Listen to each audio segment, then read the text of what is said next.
भारत में स्थानीय स्वशासन के बारे में हम काफ़ी कुछ समझ चुके हैं, जिसमें स्थानीय स्वशासन की अवधारणा, अर्थ परिभाषा को हमने समझा। स्थानीय स्वशासन की आवश्यकता क्यों है? स्थानीय स्वशासन के कार्य क्या हैं? स्थानीय स्वशासन के लक्षण क्या हैं? ये सब हम विगत वीडियोज़ में समझ चुके हैं। आज हम ये पढ़ रहे हैं कि स्थानीय स्वशासन का महत्व क्या है। मैं डॉक्टर देवकांता शर्मा, राजकीय महाविद्यालय भीलवाड़ा में एसोसिएट प्रोफेसर और लोक प्रशासन में थर्ड ईयर के लिए सेकंड पेपर स्थानीय स्वशासन हम पढ़ते हैं और आज हम स्थानीय स्वशासन के महत्व पर बात कर रहे हैं। स्थानीय स्वशासन का महत्व बहुत बढ़ चुका है। आज के युग में जब जनसंख्या बहुत बढ़ गई है, आज के युग में जब केंद्र सरकार और राज्य सरकार के सामने बहुत चुनौतियां उत्पन्न हो चुकी है, जिम्मेदारियां बढ़ गई है, तो इस चुनौतीपूर्ण माहौल में बढ़ती हुई जिम्मेदारियों के इस युग में स्थानीय स्वशासन का महत्व बढ़ना बहुत स्वाभाविक है। जनता की भागीदारी के लिए स्थानीय स्वशासन बहुत महत्वपूर्ण है। फिर भी हम कुछ बिंदुओं के रूप में स्थानीय स्वशासन के महत्व को समझ सकते हैं। स्थानीय स्वशासन प्रजातंत्र का आधार है। हम प्रजातंत्र के बारे में पढ़ चुके हैं। हमने अपने सेकंड ईयर में फर्स्ट पेपर में पढ़ा कि प्रजातांत्रिक संस्थाएं कौन कौन सी है और भारत एक लोकतांत्रिक देश है। उन संस्थाओं के आधार पर हमने ये निष्कर्ष निकाला कि भारत की संवैधानिक व्यवस्थाएं और भारत की प्रशासनिक संस्थाएं जिस तरह से कार्य कर रही है, उससे स्पष्ट होता है कि भारत एक प्रजातांत्रिक देश है। तो भारत में जो ये प्रजातंत्र है, इस प्रजातंत्र का आधार है स्थानीय स्वशासन। स्थानीय स्वशासन संस्थाएं हैं, ये प्रजातंत्र का वास्तविक आधार है। प्रजातंत्र किसी भी देश में, भारत में भी प्रजातंत्र केवल केंद्र और राज्य की राजधानियों तक सीमित नहीं हो सकता, बल्कि स्थानीय स्तर पर प्रजातंत्र के वास्तविक दर्शन होते हैं। अगर हम चाहते हैं कि एक सच्चा प्रजातंत्र देश में विद्यमान रहे, तो हमें स्थानीय स्तर की जनता को, नागरिकों को स्थानीय शासन संस्थाओं से जोड़ना होगा। जब तक नागरिकों की सक्रिय भागीदारी स्थानीय संस्थाओं में नहीं होगी, तब तक हमारे प्रजातंत्र का आधार मजबूत नहीं हो सकता। अगर हम निम्न स्तर पर लोकतंत्र को मजबूत नहीं कर पाएंगे, तो केंद्रीय स्तर पर और राज्य स्तर पर लोकतंत्र मजबूत नहीं हो सकता।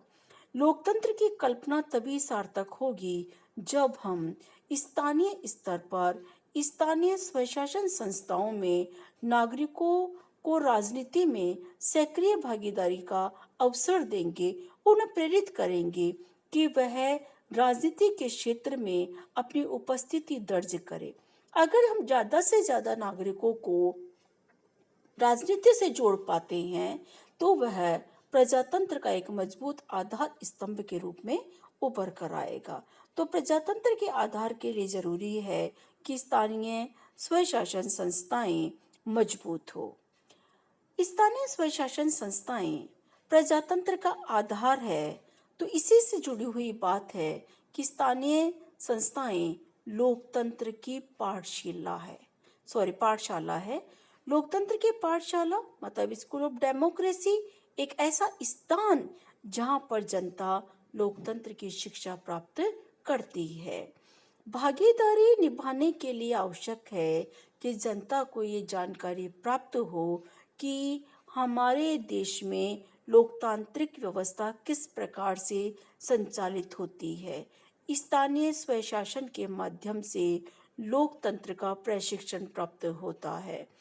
अनेक देशों में बहुत से सफल राजनीतिज्ञों ने अपने राजनीतिक जीवन की शुरुआत इन्हीं संस्थाओं से की थी।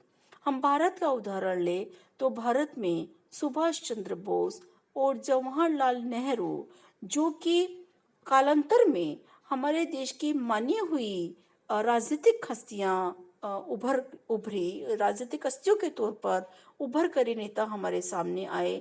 इनका आरंभ स्थानीय संस्थाओं से ही हुआ था। इन्होंने स्थानीय संस्थाओं में लोकतंत्र का पाठ पढ़ा, किस प्रकार जनता का प्रतिनिधि बनकर जनता की समस्याओं को सुलझाया जा सकता है, जनता की आवाज बनकर जनता को लोकतांत्रिक न केवल मूल्यों को जनता तक पहुंचाया जा सकता है, बल्कि जनता की आवाज बनकर शासन के समक्ष जनता के मुद्दों को रखा जा सकता है। उन मुद्दों पे, उन समस्याओं पे सुनवाई करवाई जा सकती है, समाधान निकलवाए जा सकते हैं। ये स्थानीय संस्थाओं से हमारे उन राजनेताओं ने सीखा जिन्होंने अपने राजनीतिक करियर की शुरुआत स्थानीय संस्थाओं से की। लोकतंत्र के लिए स्थानीय संस्थाएं कितनी महत्वपूर्ण हैं, इस पर लॉर्ड प्राइस की बात हमें समझनी चाहिए। लॉर्ड प्राइस की मान्यता है कि स्थानीय स्वशासन संस्थाएं प्रजातंत्र के लिए पाठशाला या प्रशिक्षण स्थली का कार्य करती है। इस स्तर पर कार्य करने से व्यक्तित्व एवं कृतित्व में निखार आता है और इस स्तर पर प्राप्त अनुभव से उच्च स्तर पर सफलता मिलती है। जब इस लॉर्ड प्राइस की बात को हम समझें, जब स्थानीय स्तर पर नेता जनता से प्रत्यक्ष संपर्क स्थापित करते हैं, जनता से प्रत्यक्ष संपर्क स्थापित कर जनता की समस्याओं को सुनते हैं, जनता प्रशासन से कितनी खुश है या प्रशासन से कितनी शिकायत रखती है, इसकी जानकारी हासिल करते हैं, तो नेताओं को ये समझ में आने लगता है कि राजनीति में किस प्रकार जनता का एक मजबूत प्रतिनिधित्व दिया जा सकता है। जब तक जनता को मजबूत प्रतिनिधित्व नहीं मिलेगा, तब तक लोकतंत्र का लक्ष्य प्राप्त नहीं होगा। तो स्थानीय संस्थाएं हैं जिसमें पदार्पण करने वाले राजनीतिज्ञ राजनीति की व्यवहारिक शिक्षा प्राप्त करते हैं। इसलिए हम स्थानीय स्वशासन को लोकतंत्र की पाठशाला के रूप में जानते हैं और लोकतंत्र के पाठशाला के रूप में स्थानीय स्वशासन संस्थाएं भारतीय प्रशासन में महत्वपूर्ण रूप से उभरकर हमारे सामने आई है और किसी भी प्रशासन में स्थानीय संस्थाएं लोकतंत्र के पाठशाला के रूप में एक अभूतपूर्व महत्व रखती है। राजनीतिज्ञों को लोकतंत्र की शिक्षा देने और लोकतंत्र की सीख सिखाने के अलावा स्थानीय स्वशासन संस्थाएं नागरिकों को भी राजनीति की शिक्षा प्रदान कर रही है। लोकतंत्र की सफलता इस बात पर निर्भर करती है कि नागरिक लोकतांत्रिक व्यवस्थाओं में अपनी सहभागिता सुनिश्चित करे। सहभागिता सुनिश्चित करने के लिए आवश्यक है कि नागरिकों में जागरूकता हो। नागरिकों में जागरूकता तब होगी जब उन्हें राजनीति की समझ होगी। इसलिए प्रजातांत्रिक देश में नागरिकों को राजनीतिक शिक्षण और प्रशिक्षण का महत्व है। जब तक नागरिक राजनीतिक रूप से शिक्षित नहीं होंगे, प्रशिक्षित नहीं होंगे, तब तक वह सजग नहीं हो सकते, जागरूक नहीं हो सकते। और नागरिकों का सजग और जागरूक होने से स्वस्थ प्रजातंत्र का विकास होता है। ये स्थानीय स्वशासन की संस्थाएं हैं जो नागरिकों के बहुत समीप रहती है, नागरिकों के निकट रहती है। ये वो संस्थाएं हैं जहां नागरिक बिना झिझक के, बिना संकोच के संपर्क स्थापित कर सकता है, इन संस्थाओं के करीब रह सकता है, इन संस्थाओं की कार्यवाही देख सकता है, इन संस्थाओं पे प्रश्न कर सकता है और निकटता से इनके चुनाव, कार्यप्रणाली और इन पर नियंत्रण के ऐसे विषय हैं जिसमें नागरिकों की रुचि उत्पन्न हो जाती है। पंचायत के चुनाव में ग्रामीणों की जितनी रुचि होगी वो इसलिए होगी क्योंकि ग्रामीण पंचायत के कार्य को रोज देख रहा है, वो अपने सरपंच, अपने पंचों से बात कर रहा है। सरपंच और पंचों तक उसकी पहुंच मुश्किल नहीं है, बहुत आसानी से वो सरपंच साहब से ऑफिस में या उनके घर जाकर मिल सकता है। तो ये जो निकटता है स्वशासन की संस्थाओं से और राजनीतिक प्रतिनिधियों से जो निकटता है, इससे राजनीतिक शिक्षा प्राप्त होती है। नागरिकों की रुचि से उनकी सहभागिता बढ़ती है और जब तक नागरिकों की सहभागिता नहीं बढ़ेगी, तब तक लोकतंत्र सफल नहीं होगा। चाहे नागरिक प्रत्यक्ष रूप से सहभागी हों या अप्रत्यक्ष रूप से सहभागी हों, दोनों ही तरीके से वो राजनीति की शिक्षा प्राप्त करते हैं और यह राजनीतिक शिक्षा स्थानीय स्वशासन की संस्थाओं का महत्व बढ़ा देती है। स्थानीय स्वशासन बहुत महत्वपूर्ण है स्थानीय स्तर के नागरिकों के लिए। स्थानीय स्तर के नागरिक राजनीति से प्रशिक्षित ही स्थानीय संस्थाओं से होते हैं।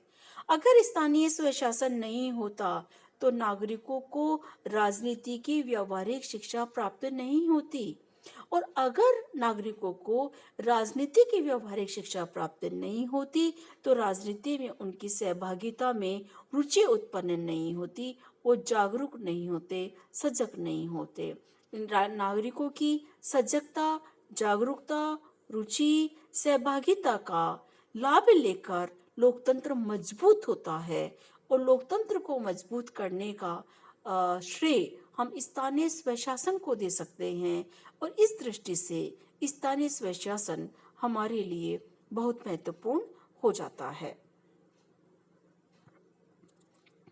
स्थानीय स्वशासन के महत्व के संदर्भ में अगली बात हम देखते हैं कि एक अच्छे नागरिक जीवन के विकास के लिए स्थानीय स्वशासन बहुत महत्वपूर्ण है। राज्य सरकार का प्रमुख उद्देश्य होता है कि नागरिकों के जीवन को सुखमय बनाना, स्वस्थ बनाना और समृद्ध बनाना, और राज्य के इस कार्य में नगरीय और ग्रामीण स्वशासन की संस्थाएं महत्वपूर्ण भागीदारी निभाती है। नागरिकों को सुखमय जीवन जीने के लिए, स्वस्थ जीवन जीने के लिए राज्य सरकारें बहुत सारे कार्यक्रम, बहुत सारी योजनाएं चलाती है। इन योजनाओं का लाभ, इन कार्यक्रमों का लाभ स्थानीय संस्थाओं के माध्यम से ही नागरिकों को प्राप्त होता है।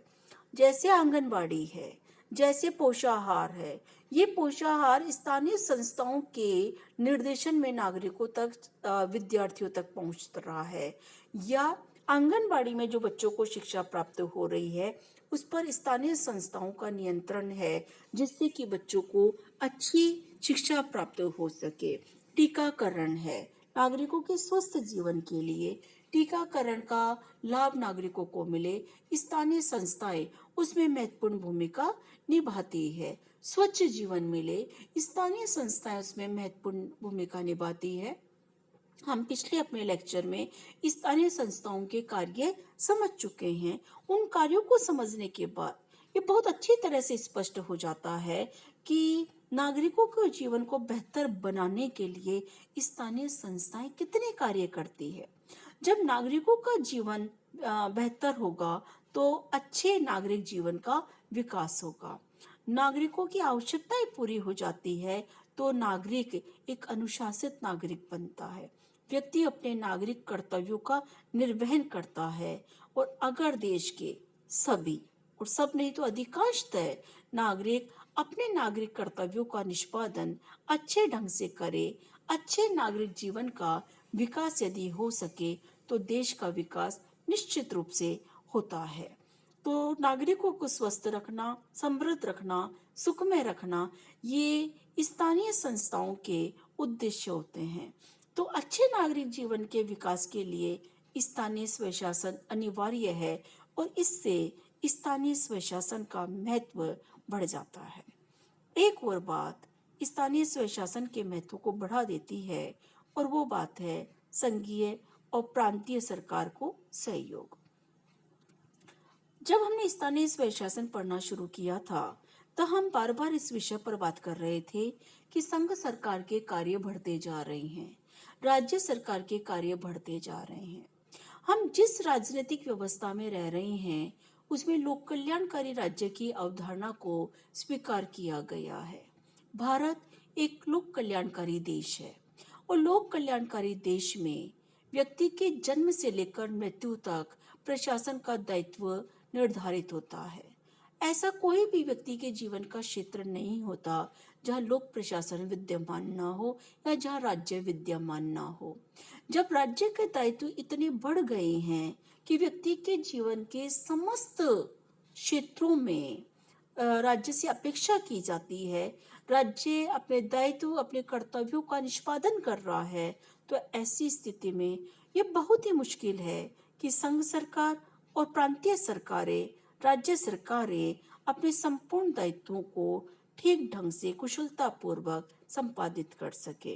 तो ऐसी स्थिति में स्थानीय महत्व के विषयों को स्थानीय संस्थाओं को सौंप देने से, स्थानीय संस्थाओं को के योगदान को प्राप्त करने से राज्य और प्रांतीय सरकारों का कार्यभार थोड़ा हल्का हो जाता है। जब स्थानीय स्तर के कार्य स्थानीय संस्थाएं करती है तो संघीय और प्रांतीय सरकारें उन कार्यों से मुक्त हो जाती है। ऐसा करने से स्थानीय विषयों पर स्थानीय संस्थाएं कुशलता से अपना योगदान देती है। जब स्थानीय विषयों पर स्थानीय संस्थाओं का योगदान सुनिश्चित हो जाता है, तो जो शेष विषय हैं उस पर संघ सरकार और प्रांतीय सरकार अपना समुचित ध्यान केंद्रित कर सकती है। जब संघ सरकार और राज्य सरकारें अति महत्वपूर्ण या राष्ट्रीय महत्व के और प्रांतीय महत्व के विषयों पर ध्यान केंद्रित करती है, तो कुशलतापूर्वक अपने दायित्वों का निष्पादन करती है। तीनों सरकारें, स्थानीय सरकार, प्रांतीय सरकार और संघ सरकार, जब कुशलतापूर्वक अपने दायित्वों का निष्पादन करती है, तो राष्ट्र का विकास होता है। देश के विकास के लिए जरूरी है कि स्थानीय सरकारें, स्थानीय संस्थाएं कुशलतापूर्वक अपने दायित्वों का निष्पादन करें और उन्हें दायित्व सौंपे जाएं। तो स्थानीय स्वशासन संघीय और प्रांतीय सरकारों को सहयोग देकर बहुत महत्वपूर्ण भूमिका का निर्वहन कर रही है। स्थानीय संस्थाओं के ये जो महत्व है जिनका जिक्र आज हमने किया, ये इसके अतिरिक्त भी स्थानीय संस्थाओं का और महत्व है जिन्हें हम अन्य बिंदुओं में अगले लेक्चर में, अगले वीडियो में समझेंगे।